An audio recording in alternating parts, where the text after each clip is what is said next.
tus brazos para conquistar las promesas que Jesús nos da. Solo espera y tú verás el milagro que Cristo hará. Un lugar para celebrar la victoria que su sangre nos da. Solo confía y cree en Él, que en familia lo encontrará. Hay un lugar para todos, en familia de Dios.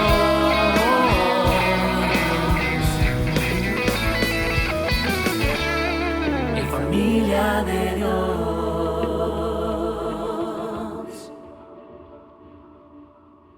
¿Alguna vez has sentido ganas de rendirte? ¿Alguna vez has pensado en darte por vencido? ¿Has querido tirar la toalla o lanzarlo todo por la borda? ¿Alguna vez has dicho, ya no puedo más, estoy harto, renuncio, se acabó, no más, no más, no más, no más? Tal vez estás haciendo tu mejor esfuerzo en un proyecto, en una relación, en un ministerio, en un trabajo. Estás tratando de ayudar a alguien o estás tratando de cambiar tú mismo y has llegado a tu límite, por lo que desesperado has dicho, ya no soporto más, no puedo más, esto no funciona, se acabó. Es como si estuvieras en un bote y remaras con muchísimo esfuerzo hasta el cansancio y no avanzaras porque todo pareciera ir contracorriente. Parece que tu vida se ha resumido a estar cuesta arriba constantemente. Estás viendo muy poco o ningún progreso, estás dando vueltas en círculos sin avanzar ni llegar a ningún punto específico, sin alcanzar ninguna meta significativa y estás cansado, desgastado, agotado, estancado y frustrado. Tienes tanto luchas contra las adversidades externas, como batallas internas que te han provocado extenuación física, mental, emocional y espiritual. Y entonces la única opción válida parecería ser rendirse. No sé si tú has pasado por esto, pero yo con toda vulnerabilidad y transparencia puedo decirte que sí he estado allí y que tengo una colección de momentos así en mi haber y en mi historia de vida. ¿Te ha sucedido esto a ti? El título de este mensaje es ¿Cómo seguir adelante cuando sentimos ganas de rendirnos? ¿Cómo seguir adelante cuando sentimos ganas de rendirnos? Quiero invitarlos a analizar y profundizar en la vida del profeta Jeremías, con el propósito de aprender algunas verdades poderosas que nos ayudarán a seguir adelante, especialmente cuando sentimos deseos de rendirnos o darnos por vencido. Ciertamente Jeremías fue un hombre de Dios que perseveró en el llamado del Señor para él, incluso cuando llegó a sentir que lo único que le quedaba por hacer era precisamente rendirse. Hay un propósito por el cual Dios nos deja el registro del sufrimiento y la vulnerabilidad de un personaje como Jeremías y la manera en la que, a pesar de todo, pudo seguir adelante. Pablo lo explica en Romanos de la siguiente manera: tales cosas se escribieron hace tiempo en las Escrituras para que nos sirvan de enseñanza. Y las Escrituras nos dan estas dos cosas: esperanza y ánimo. ¿Podemos repetir esto? Esperanza y ánimo. Mientras esperamos con paciencia hasta que se cumplan las promesas de Dios. Remontémonos entonces a más de 2500 años en el tiempo y encontremos esperanza y ánimo al explorar las palabras dadas por Dios al profeta Jeremías y observemos la manera en la que el Señor trató con él en los momentos en los que estuvo a punto de rendirse. He de confesarles que especialmente en este tiempo el profeta Jeremías se ha convertido en una especie de mentor para mí. Así es, no siempre los mentores son personas que están en contacto contigo en tu tiempo de vida. Hay mentores que pueden tener 2500 años o más de haber estado en esta tierra y puede Dios seguir usándolos, especialmente porque ellos fueron instrumentos para darnos la palabra de Dios. Me he sentido identificado de muchas formas con este personaje bíblico a quien Dios ha usado para hablarme por medio de su palabra directamente al corazón. Y espero que sea lo mismo para ti. Veamos ahora un breve recuento histórico para ponernos mejor en el contexto. En el siglo X antes de Cristo, después de que hubo diferencias irreconciliables entre los habitantes de Israel, la nación se dividió en el reino del norte, que conservó el nombre de Israel, y el reino del sur, que se llamó Judá. En el tiempo reciente hemos visto a una nación de África dividirse en Sudán del Norte y Sudán del Sur. Recientemente tuve la bendición de estar en Lausana, en Corea del Sur, y logré visitar la frontera entre Corea del Sur y Corea del Norte. Es otro país que lleva muchos años de haberse dividido, pero sucedió en la nación de Dios, en Israel. Y al no tener más acceso al templo, el pueblo del reino del norte de Israel empezó a alejarse más y más del Dios verdadero y comenzaron entonces a incrementar la idolatría, a adorar a dioses falsos. El Señor les quitó su protección. Después de 208 años de existencia, el reino del norte de Israel cayó derrotado ante el imperio asirio alrededor del año 722 antes de Cristo. El reino del norte fue entonces devastado, desolado y destruido. Cuando los enemigos intentaron también eliminar el reino del sur, es decir, a Judá, justo cuando la ciudad estaba ya sitiada o rodeada, el Señor envió un ángel para rescatarlos. Sin embargo, la desgracia y la destrucción del reino del norte parece no haber sido una lección para los obstinados judaítas del reino del sur. El reino del sur, Judá, solamente sobrevivió unos 135 años más que el reino del norte antes de caer bajo el dominio de los babilonios. Pero quiero llamar su atención especialmente a esto. Aún después de la caída del reino del norte, los habitantes del reino del sur, los judaítas, cayeron en idolatría y escogieron descaradamente servir y adorar a otros dioses. Fue durante este tiempo de decadencia total. Era una decadencia religiosa, espiritual, política, moral del reino del sur de Judá, cuando sus habitantes estaban viviendo completamente en contra de la voluntad del Señor, que Jeremías nació y creció y ejerció un ministerio.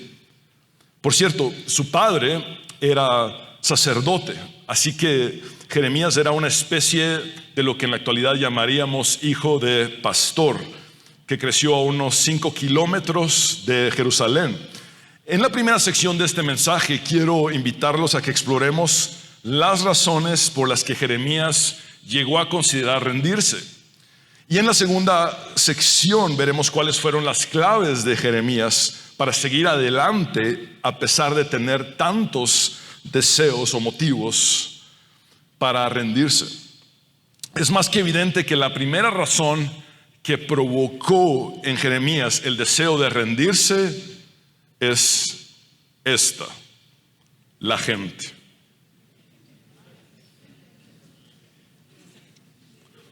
¿Alguna vez la gente provocó que quisieras rendirte? Insisto en esto, uno hubiera esperado que el reino del sur, Judá, hubiera aprendido y recapacitado al atestiguar la desgracia del reino del norte, pero no fue así. La simple lógica nos diría que los judaítas deberían haberse dado cuenta de que no era una buena idea en lo absoluto alejarse de Dios y caer en idolatría. No obstante, estos optaron por ser infieles a Dios, por ser inmorales y adorar a dioses falsos. Leamos Jeremías capítulo 3, versículos del 6 al 10. Durante el reinado del rey Josías, el Señor me dijo: ¿has visto lo que ha hecho Israel, la infiel? Por Israel se refiere aquí al reino del norte. Se fue a todo monte alto y allí bajo cada árbol frondoso se prostituyó. Esta palabra es muy fuerte. Lo que pasa es que Dios dice que la idolatría es adulterio espiritual. Por eso la palabra prostituir está aquí. Yo pensaba, dice el Señor, que después de hacer todo esto, ella, Israel del norte, volvería a mí, pero no lo hizo. Observen lo siguiente con atención. Esto lo vio su hermana, la infiel Judá, es decir, el reino del sur.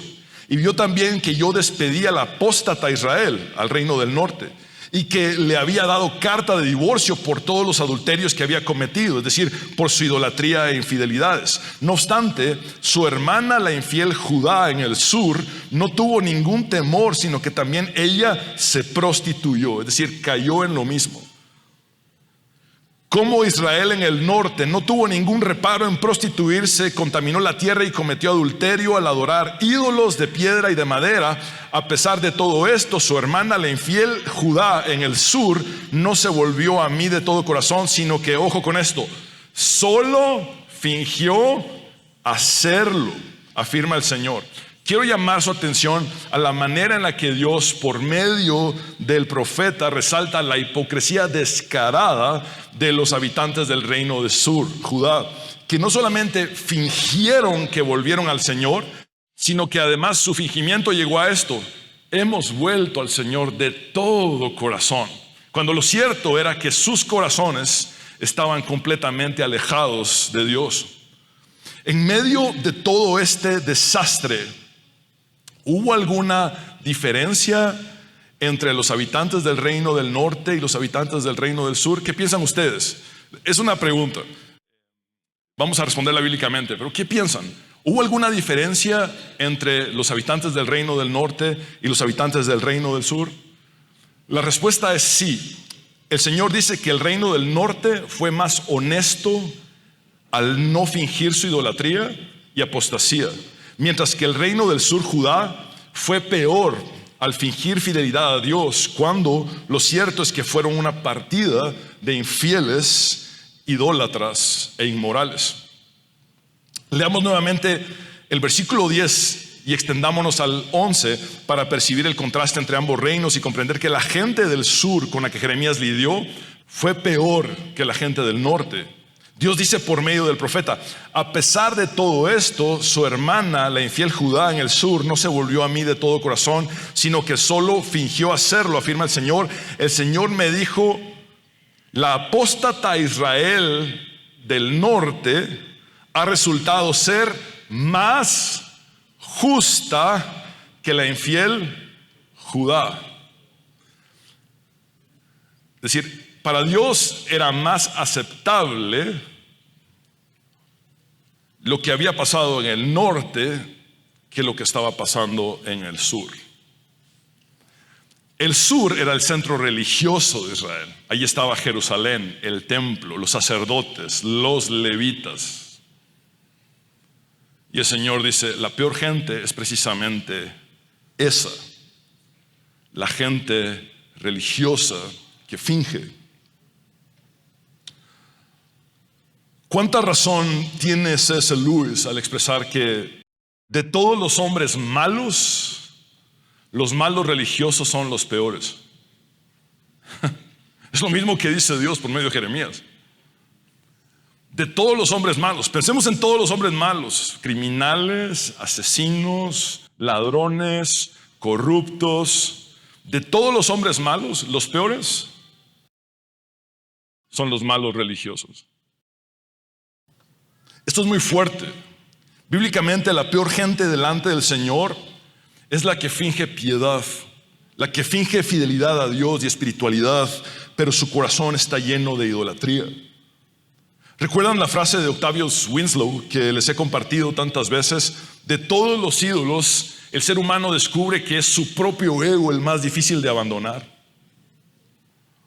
En otras palabras, la peor gente es la que finge humildad, fidelidad, piedad y espiritualidad, pero su corazón está lleno de idolatría, especialmente de idolatría hacia el ídolo más difícil de derribar, el propio ego. ¿Les da esto una idea de que una de las principales dificultades del profeta Jeremías fue precisamente que tuvo que tratar con la que Dios describió como la peor gente? Insisto en esto, no se pierdan el cuadro profético que Jeremías está pintando. El pueblo de Judá fingió no solo volver a Dios, sino que fingió que estaba volviendo a Dios de todo corazón. Es decir, su hipocresía fue extrema, fue excesiva, descarada. Sería el equivalente en nuestros días a asistir a los servicios, cantar canciones, levantar las manos, escuchar la prédica, incluso servir en la iglesia o predicar desde un púlpito, pero hacerlo todo con fingimiento e hipocresía, como una mera actuación de apariencias y pretensiones, rindiendo idolatría al propio ego, al estilo de los fariseos, que hacían todo para ser vistos por los demás. Me temo que muchos hoy, como en los tiempos bíblicos, adoran con los labios, pero su corazón está alejado del Señor. Veamos un extracto del sermón de Jeremías en la puerta del templo. El profeta dice de parte de Dios, imagínense por favor esta escena. Jeremías en la puerta del templo, donde se concentraba la religión de Israel, diciendo estas palabras: ¿de verdad piensan que pueden robar, matar, cometer adulterio, mentir y quemar incienso a Baal y a los otros nuevos dioses que tienen, y luego venir y presentarse delante de mí en mi templo a repetir, estamos a salvo, solo para irse a cometer nuevamente todas las mismas maldades? ¿No reconocen ustedes mismos que este templo que lleva mi nombre se ha convertido en una cueva de ladrones? Les aseguro que veo todo el mal que ocurre allí. Yo, el Señor, he hablado. Me pregunto, ¿qué diría Jeremías en estos tiempos si se parara en las puertas de nuestras iglesias locales? Muchas veces la gente hizo que Jeremías quisiera darse por vencido. Con total vulnerabilidad, puedo decir transparentemente que como pastor, en más de una ocasión, algunas personas han generado en mí no solo ganas de rendirme, sino muchas ganas de rendirme. ¿Te identificas con esto? ¿Alguna vez la gente ha provocado que quieras darte por vencido o que desees tirar la toalla? Lo cierto es que todos nosotros, de una manera u otra, hemos tenido que lidiar con personas difíciles, problemáticas y algunas veces hasta hostiles y crueles. Y para algunos la experiencia ha sido que las personas más conflictivas han sido las más cercanas o las que juraron lealtad vitalicia o eterna. Sea esto en la familia, en el trabajo, el ministerio, entre otros ambientes. Quizá alguno de nosotros tuvo que crecer con un padre o una madre narcisista donde todo giraba en torno al ego enfermizo de este progenitor que no tuvo la capacidad de ver a sus hijos como individuos, sino como simples extensiones de sí mismo. Tal vez algunos de nosotros venimos de un ambiente impregnado de varios tipos de abuso, manipulación y control, o alguno tiene un jefe hostil en el trabajo, o sufre maltrato en su matrimonio, o maltrato de parte de un hijo, entre otras cosas difíciles que podría seguir listando sin terminar. Lo cierto es que, al igual que Jeremías, muchos hemos experimentado cómo la gente ha generado en nosotros el impulso de rendirnos. Otra razón que Jeremías tuvo para querer rendirse o darse por vencido fue el ministerio al que Dios lo había llamado. Aun cuando lo cierto es que ningún ministerio es fácil, si alguien tuvo un ministerio difícil, ese fue Jeremías. Jeremías fue llamado por Dios a predicar un mensaje duro que nadie escucharía y que además recibiría toda clase de oposición. ¿Y cuál era el mensaje? A grandes rasgos, que Dios estaba airado contra la nación de Judá por su idolatría y que la justicia divina estaba a punto de desatarse sobre ellos, trayendo destrucción, castigándolos severamente por sus pecados. El relato de Segunda de Crónicas, capítulo 36, versículos del 15 al 17, nos dice que repetidas veces el Señor, Dios de sus antepasados, envió a sus profetas para advertirles porque tenía compasión de su pueblo y de su templo. Sin embargo, el pueblo se mofaba de estos mensajeros de Dios y despreciaba sus palabras. Se burlaron con desprecio de los profetas hasta que el enojo del Señor no pudo ser contenido y no se podía hacer nada. Entonces el Señor mandó al rey de Babilonia contra ellos. Los babilonios mataron a los hombres jóvenes de Judá y los persiguieron, incluso dentro del templo. No tuvieron compasión de la gente y mataron tanto a los jóvenes como a las muchachas, a los ancianos y a los débiles. Dios los entregó a todos en manos de Nabucodonosor. Es decir, lo que Jeremías advirtió por 40 años, todo se cumplió. Pero tratando de explicarlo de una forma sencilla y contextualizada, lo que Jeremías hizo en su ministerio sería el equivalente en nuestros días a que un pastor hiciera una sola serie de sermones que durara 40 años o 2000 semanas y que esta serie se titulara Castigo, Cautividad y Muerte. Les aseguro que si lo hacemos, la iglesia se vacía por completo. Ya ni el guardián de la iglesia estaría. Efectivamente, este tipo de ministerio y mensaje agotó y drenó a Jeremías. El profeta dice en el capítulo 23, versículo 9: mi corazón está destrozado debido a los falsos profetas y me tiemblan los huesos. Observen la combinación de afecciones emocionales y físicas. Me tambaleo como un borracho, como alguien dominado por el vino, debido a las santas palabras que el Señor ha pronunciado contra ellos. ¿Será esta la descripción de un efecto psicosomático que le provocó al profeta dar un mensaje tan intenso y enfrentar no solamente a un pueblo idólatra e hipócrita en extremo, sino además a los falsos profetas complacientes que, engañando a la gente, anunciaban shalom, shalom, es decir, paz, paz, la más grande paz, cuando lo que realmente venía era el juicio de Dios? Por cierto, estos falsos profetas complacientes fueron sumamente populares, mientras que en contraste Jeremías fue extremadamente impopular. El discurso de Jeremías iba en contra de lo que los demás profetas demagogos y manipuladores de masas decían. Estamos en tiempos en los que las personas suelen medir el éxito de un ministerio con base en meros resultados a la manera de un mundo caído, y la gente a veces asocia equivocadamente popularidad como sinónimo de verdad, cuando la Biblia nos enseña claramente que la popularidad no es sinónimo de la verdad. Para Jeremías fue así. Mientras mayor era su fidelidad al mensaje de Dios, mayor era su impopularidad en el pueblo. Todo esto era evidentemente más que suficiente para que Jeremías se desanimara y sintiera ganas de renunciar. Quiero preguntarte, la historia de vida, la tarea, el ministerio, el llamado, el camino de fe que Dios escogió para ti, ¿ha hecho que sientas ganas de rendirte como le sucedió a Jeremías y a varios otros personajes bíblicos? Es decir, esa fue la vida que Dios escogió para Jeremías. Y esa vida que Dios escogió para Jeremías provocó en él ganas de rendirse. Otras causas por las que Jeremías habría sentido ganas de rendirse son el rechazo y la futilidad. Por futilidad entendemos inutilidad o falta de resultados.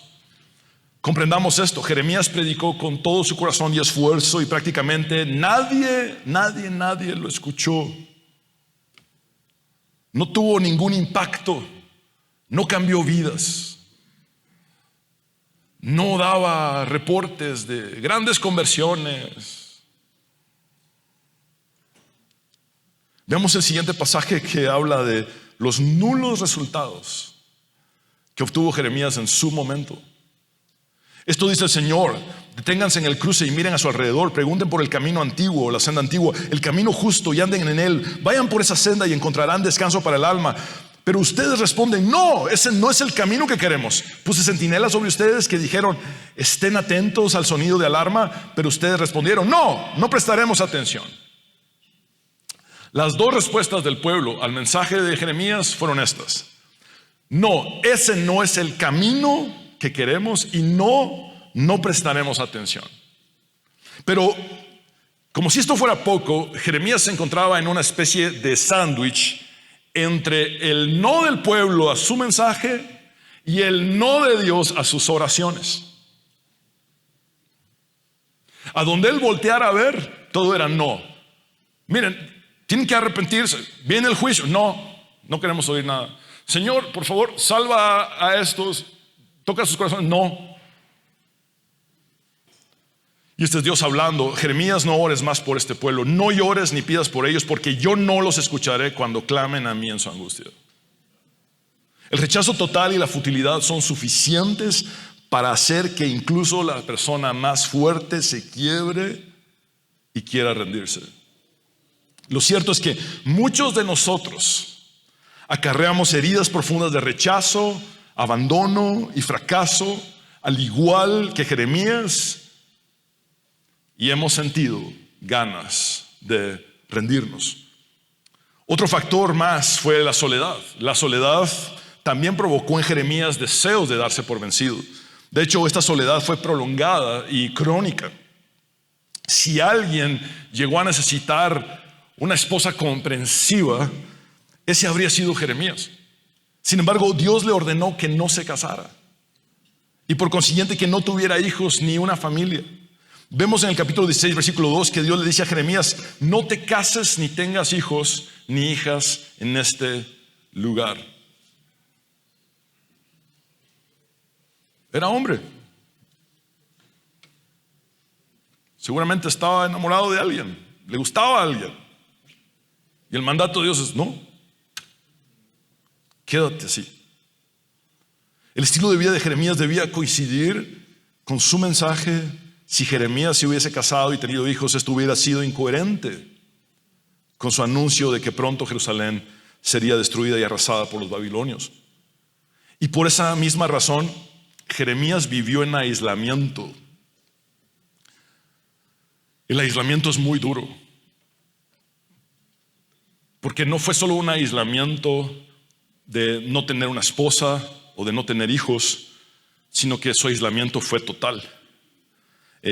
A él no le fue permitido asistir a fiestas ni a reuniones sociales, porque delante de Dios no había nada que celebrar.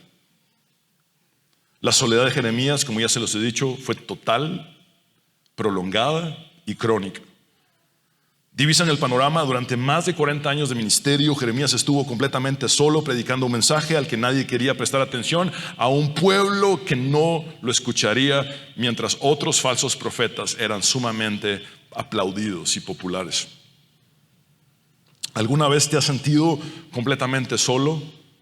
Como si fueras la única persona a la que realmente le importa y que está esforzándose.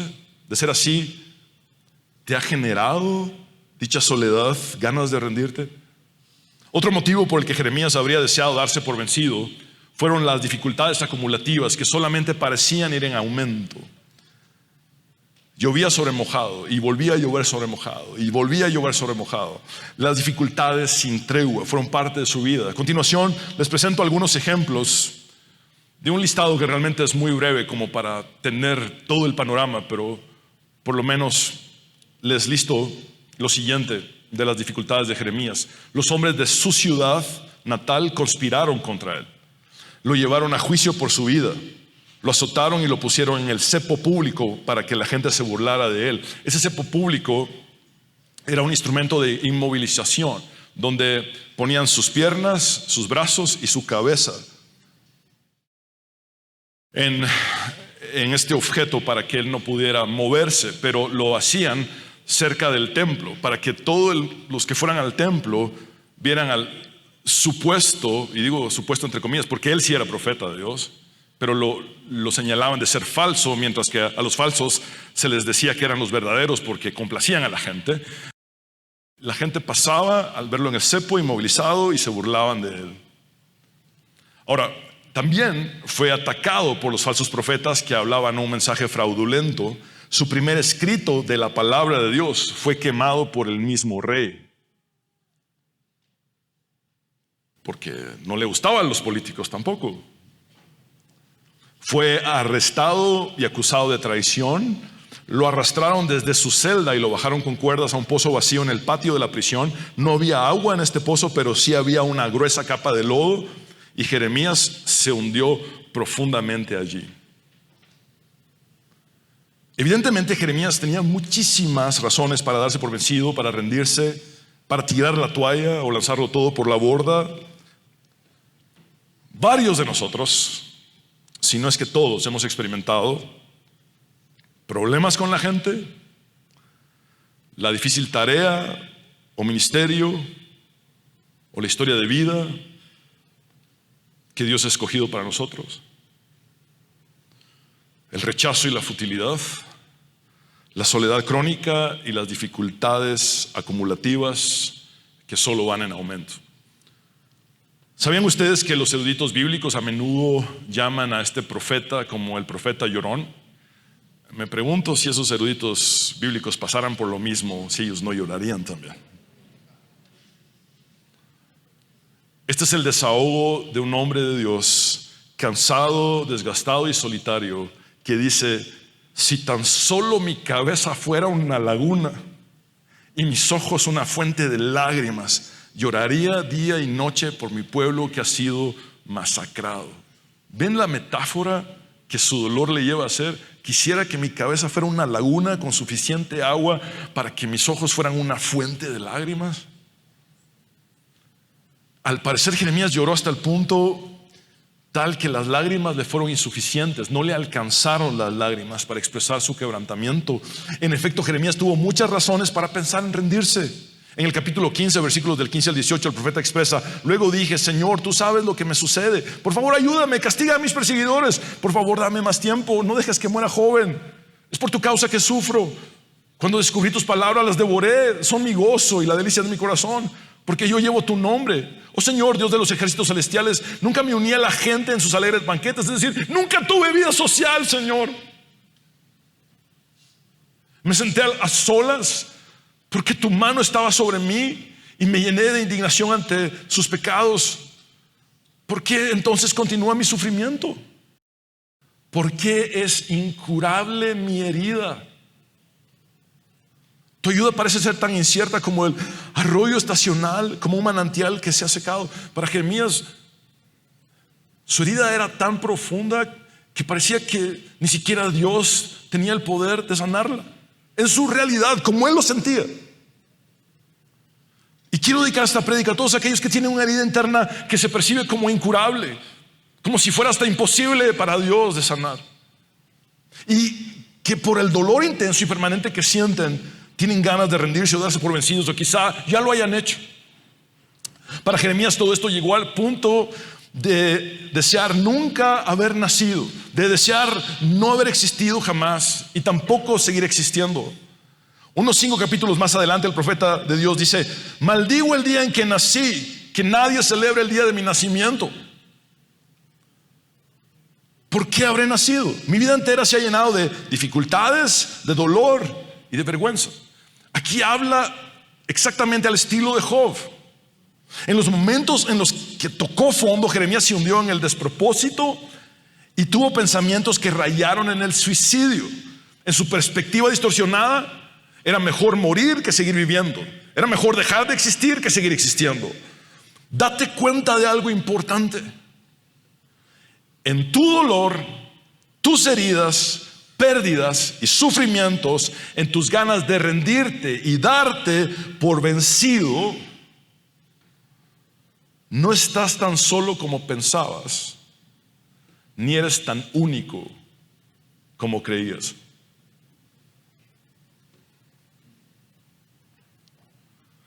De Jeremías aprendemos a lamentarnos. De hecho, creemos que él es el autor de un libro que se llama Lamentaciones, porque la lamentación es un recurso divino. Jesús mismo usó la lamentación en el Getsemaní y dijo que su alma estaba abatida hasta la muerte. Pero algunos falsos maestros de nuestros días, muy populares, le hubieran dicho a Jesús: Jesús, decreta y declara que todo está bien. ¿Qué habría hecho un profeta como Jeremías en esos contextos donde decrétalo, todo está bien? Nada me afecta. Decláralo. Establécelo. Como si nosotros tuviéramos una prerrogativa divina en nuestra boca. El que llama las cosas que no son como si fuesen es Dios y nada más que Dios. Isaías mismo dijo: ay de mí, hombre de labios inmundos, ¿quién soy yo para hablar el mensaje del Señor? Es Dios quien habla, es Dios quien crea, es Dios quien hace, es Dios quien dice y las cosas suceden. Pero me temo que ese positivismo tóxico tiene a mucha gente sumida en depresiones, sumida en ansiedades y dolores no tratados. Jeremías se caracterizó por ponerlo todo sobre la mesa delante de Dios. Ahí está, Señor. Lo bueno, lo malo y lo feo, aquí está. The bad, the good and the ugly, como dirían en Estados Unidos. Emocionalmente, delante de Dios, él fue totalmente sincero. Nunca fingió emocionalmente delante de Dios. Se desahogó constantemente delante del Señor. Ahora bien, quiero invitarlos a que veamos brevemente cuáles fueron las principales claves de Jeremías para seguir adelante cuando sentía ganas de rendirse. Después de meditar y explorar la historia de Jeremías, puedo divisar por lo menos 3 claves para seguir adelante aun cuando sentimos ganas de rendirnos. Jeremías se reencontró una y otra vez con el propósito de Dios para él. Es por eso que para no rendirnos necesitamos un propósito por el cual vivir.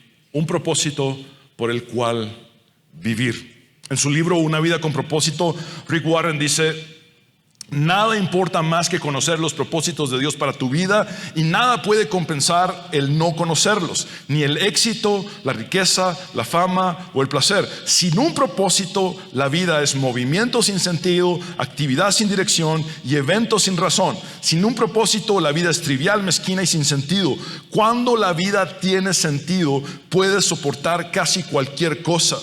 Sin sentido, nada es soportable. Quiero volver a leer la última frase. Cuando la vida tiene sentido, puedes soportar casi cualquier cosa. Sin sentido, nada es soportable. Esto nos lleva a comprender que lo que parece insoportable se hace soportable cuando descubrimos y redescubrimos el propósito de Dios para nosotros. Y uso el término redescubrir intencionalmente porque de eso se trató la vida de Jeremías. Había descubierto el propósito de Dios, pero en los tiempos de crisis y caos tenía que redescubrirlo y volverlo a descubrir y redescubrirlo y volverlo a descubrir para no perder el norte y para no darse por vencido. Por eso, cuando sintamos que la única opción es rendirnos, recuperemos el sentido de la vida en el propósito de Dios para nosotros. Jeremías capítulo 20, versículos de 7 al 9 dice: entonces dije, oh Señor, me sedujiste y no puse resistencia. Me veo forzado a darles tus mensajes porque tú eres más fuerte que yo, pero ahora soy el hazme reír de la ciudad. Todo el mundo se burla de mí. Ni una sola vez me has permitido decirles siquiera una palabra bondadosa. Todo el tiempo he tenido que anunciarles desastre, horror y destrucción. Con razón se ríen y burlan de mí y convierten mi nombre en chiste de la familia. Y no puedo renunciar.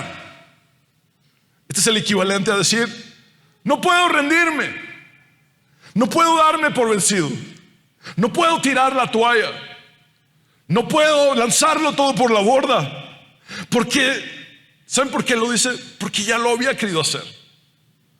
Y él da el motivo por el cual no pudo renunciar. Dice: porque si digo que nunca más volveré a mencionar al Señor, que nunca más hablaré en su representación, empiezo a sentir tu palabra como si fuera lumbre que me quema por dentro y no lo puedo resistir más. Dicho de otra manera, cuando digo que abandonaré y renunciaré al propósito de Dios para mí, entonces el propósito de Dios me consume por dentro y no me queda más que seguir adelante y continuar haciendo lo que Dios quiere que yo haga a pesar de todo.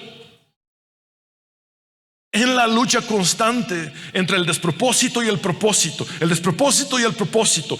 Vemos que siempre en la vida de Jeremías triunfó el propósito, pero no el propósito de Jeremías para sí mismo, sino el propósito de Dios para Jeremías. La otra clave fue que Jeremías se reencontró una y otra vez con la esperanza de Dios para él. Es por eso que para no rendirnos, cada uno de nosotros necesita una esperanza a la cual aferrarse.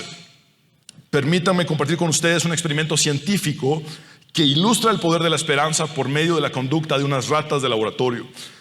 Hace algunos años unos investigadores realizaron un experimento para ver el efecto que tiene la esperanza en quienes atraviesan dificultades. Se colocaron a dos grupos de ratas en dos tinas diferentes llenas de agua. Los investigadores dejaron un grupo en el agua y descubrieron que en tan solo una hora todas las ratas se habían ahogado. Mientras que las ratas del segundo grupo fueron puestas en el agua, pero luego sacadas periódicamente para volver a ser puestas en el agua.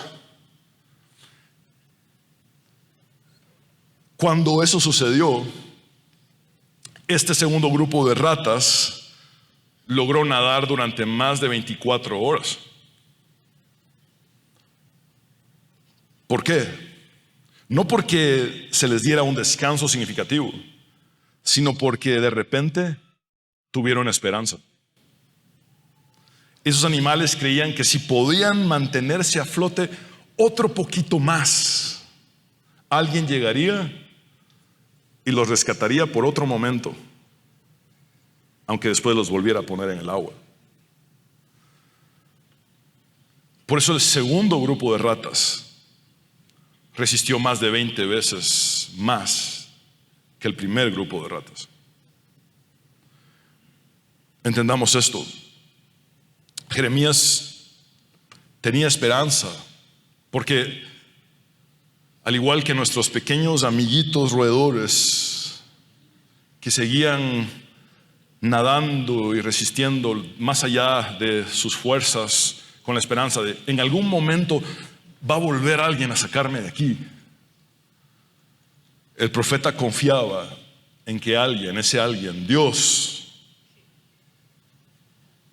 en algún momento llegaría para rescatarlo una vez más cuando se estaba hundiendo. Así es, este es el mismo Jeremías que escribió este mensaje de Dios en el capítulo 29, versículo 11, que es el texto más conocido. Porque yo sé muy bien los planes que tengo para ustedes, afirma el Señor. Planes de bienestar y no de calamidad, a fin de darles un futuro y una esperanza. Esto nos lleva a comprender que la desesperanza se torna en esperanza cuando sabemos que de alguna manera Dios vendrá a rescatarnos. Jeremías llegó a entender que las batallas, la guerra, la invasión, la destrucción, el hambre, el duelo, la pérdida, el cautiverio y la muerte no eran el plan final de Dios para su pueblo, sino la salvación que finalmente recibirían, y por eso había una esperanza a futuro. Dios nos disciplina no para perdernos, sino para recuperarnos. Se lo repito, Dios nos disciplina no para perdernos, sino para recuperarnos. El plan de Dios no es aniquilarnos, sino sanarnos. Lo que parece nuestra destrucción es realmente algo que Dios está haciendo para, en lugar de destruirnos, finalmente curarnos. Cuando estamos en las manos de Dios, el quebrantamiento desemboca en sanidad y las aflicciones desembocan en salvación, porque la salvación solo proviene de Él. Fue también Jeremías quien escribió en Lamentaciones: recuerda que estoy afligido y ando errante, que estoy saturado de hiel y amargura. Recuerdo esto bien y por eso me deprimo, pero algo más me viene a la memoria, lo cual me llena de esperanza. Estando deprimido, uno puede llenarse de esperanza. Jeremías es la muestra. Por el gran amor del Señor no hemos sido consumidos, y su compasión jamás se agota. Cada mañana se renuevan sus bondades. Muy grande es su fidelidad. Me digo a mí mismo: el Señor es mi herencia, en Él esperaré. Bueno es el Señor con quienes esperan en Él, con todos los que lo buscan. Bueno es esperar calladamente la salvación del Señor. Por último, la tercera clave fue que Jeremías se reencontró una y otra vez con el Dios poderoso en quien había puesto toda su confianza. Es por eso que para no rendirnos, todos necesitamos un Dios poderoso en quien confiar, el Dios verdadero. Jeremías resalta de una forma muy ilustrativa y poética cuál fue el efecto que generó en él poner toda su confianza en Dios y exclusivamente en Dios. Leamos el capítulo 17, versículos del 5 al 8. Esto dice el Señor: malditos son los que ponen su confianza en simples seres humanos, que se apoyan en la fuerza humana y apartan el corazón del Señor. Son como los arbustos raquíticos del desierto, sin esperanza para el futuro. Vivirán en lugares desolados, en tierra despoblada y salada. Pero benditos son los que confían en el Señor y han hecho que el Señor sea su esperanza y confianza. Son como árboles plantados junto a la ribera de un río, con raíces que se hunden en las aguas. A esos árboles no les afecta el calor, ni temen los largos meses de sequía. Sus hojas están siempre verdes y nunca dejan de producir fruto. Noten, amados hermanos, que los que confiamos en el Señor sí atravesamos el calor y sí tenemos largas temporadas de sequía. Lo que marca la diferencia es que hemos puesto nuestra esperanza y nuestra confianza en el Señor, y al estar, como lo dice Pablo en tantas ocasiones a lo largo de sus cartas, en Cristo, entonces no nos marchitamos y seguimos dando fruto. En otras palabras, estamos en Cristo, ¿sí? Él es nuestra fuente de vida y vida en abundancia. Estamos conectados a Él. No nos marchitamos y seguimos dando fruto, pero sí atravesamos el calor y las largas temporadas de sequía. En otras palabras, sí enfrentamos problemas con la gente, experimentamos complicaciones en nuestra historia de vida, tarea o ministerio, sufrimos rechazo y futilidad, atravesamos por soledad crónica y por dificultades acumulativas que parecen solo ir en aumento. Incluso podríamos tener en nosotros una herida interna tan profunda que se perciba como incurable, tal como Jeremías percibió su propia herida. Era como: Dios, mi dolor, mi herida interna es tan profunda que aún para ti es incurable. Es básicamente el sentido de lo que Jeremías expresa. Aún básicamente, para Dios, esta herida mía parece incurable, porque Dios es como la ilusión de un arroyo temporal que cuando me acerco a Él se seca. ¿Ven cómo Él batalla una y otra vez? A veces entiende a Dios como un arroyo temporal que cuando llega a Él finalmente está seco y no puede obtener nada de Él, pero ahora dice que si pone su esperanza y su confianza en Dios, será como un árbol que está plantado a las orillas de un río y que sus raíces siempre están dando hacia las aguas.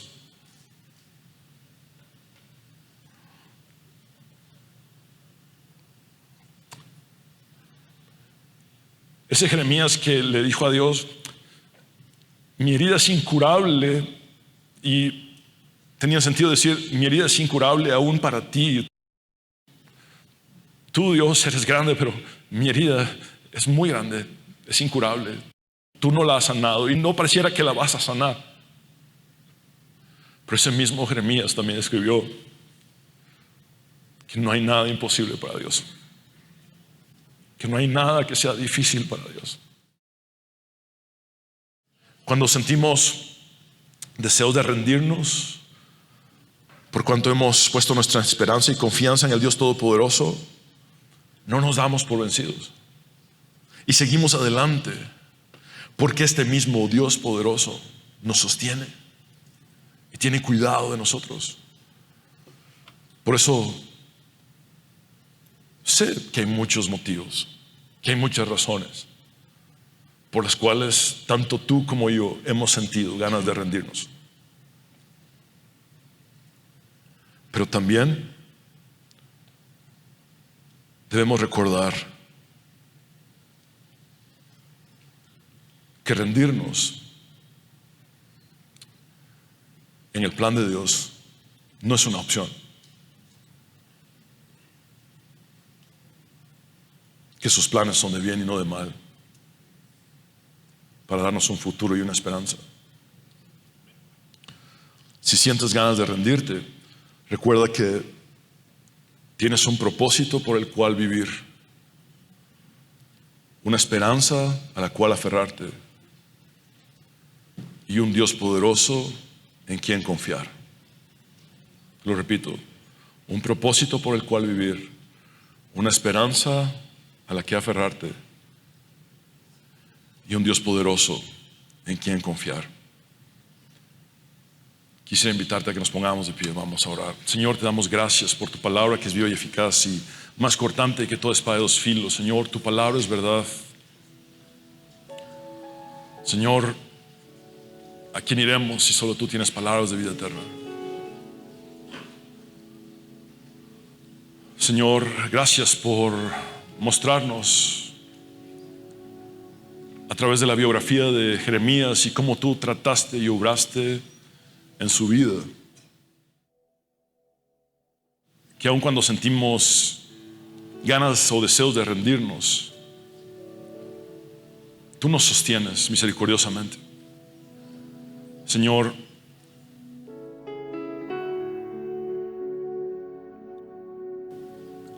gracias por tu cuidado hacia nosotros, por hablarnos.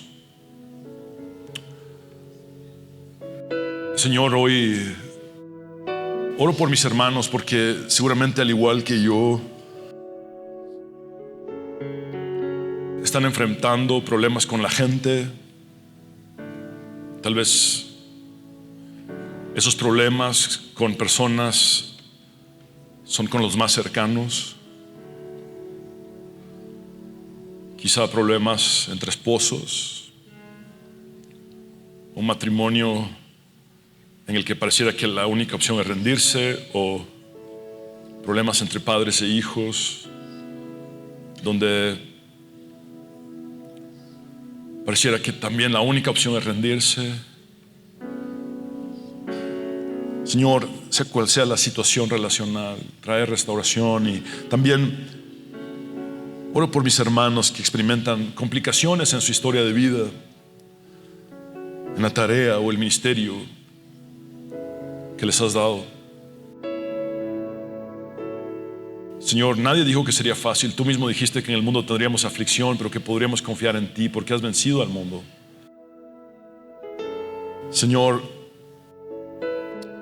oro por aquellos que han sufrido rechazo y futilidad, que sienten que no hay resultados. Muchos de nosotros batallamos con heridas de rechazo, quizá de la niñez, de abandono, de muchas clases. Señor, oro por aquellos que atraviesan soledad crónica. Y para Jeremías fue una soledad crónica en un estado civil de soltería. Para otros podría ser una soledad crónica aún estando casados, porque nadie puede llenar el vacío que solo tú, Dios, llenas. Señor, oro por aquellos que están enfrentando dificultades acumulativas, una tras otra,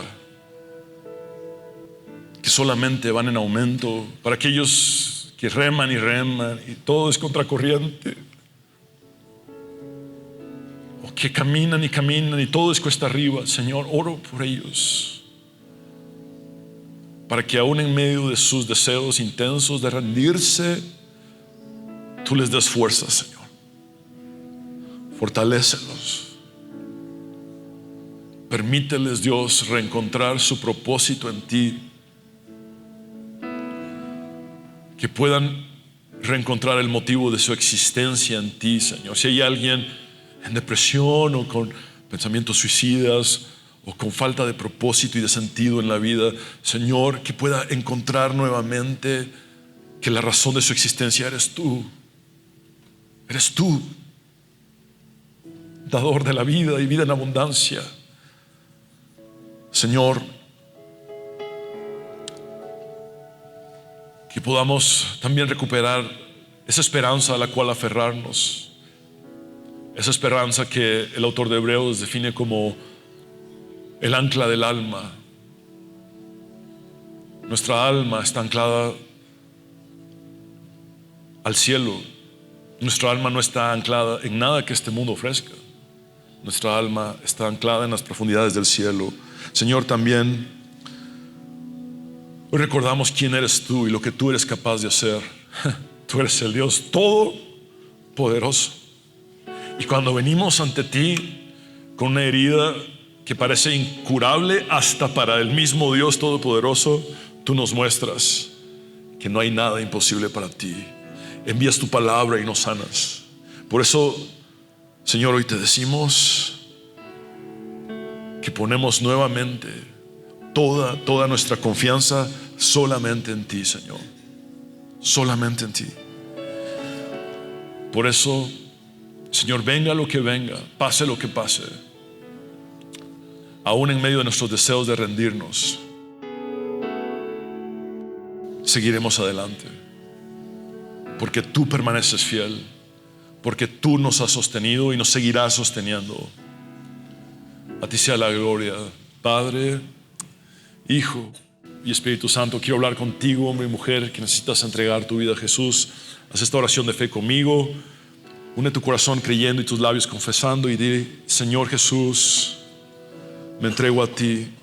Reconozco que soy pecador, que te necesito. Sálvame. Creo en tu resurrección al tercer día. Amado Dios, cámbiame y transfórmame tú, porque no puedo hacerlo en mis propias fuerzas. Dame tu Espíritu Santo. Sé mi Señor y Salvador eternamente. Te entrego mi vida por completo. Hoy quiero tener un propósito, una esperanza y un Dios verdadero en quien confiar. Aquí estoy, Señor. Soy tuyo. Es en tu nombre, Jesús, el único nombre bajo el cielo dado a los seres humanos en el cual podemos ser salvos, el nombre sobre todo nombre, que hemos orado. Gracias, Jesús. Amén. Abre tus brazos para conquistar las promesas que Jesús nos da. Solo espera y tú verás el milagro que Cristo hará. Un lugar para celebrar la victoria que su sangre nos da. Solo confía y cree en Él, que en familia lo encontrará. Hay un lugar para todos, en familia de Dios.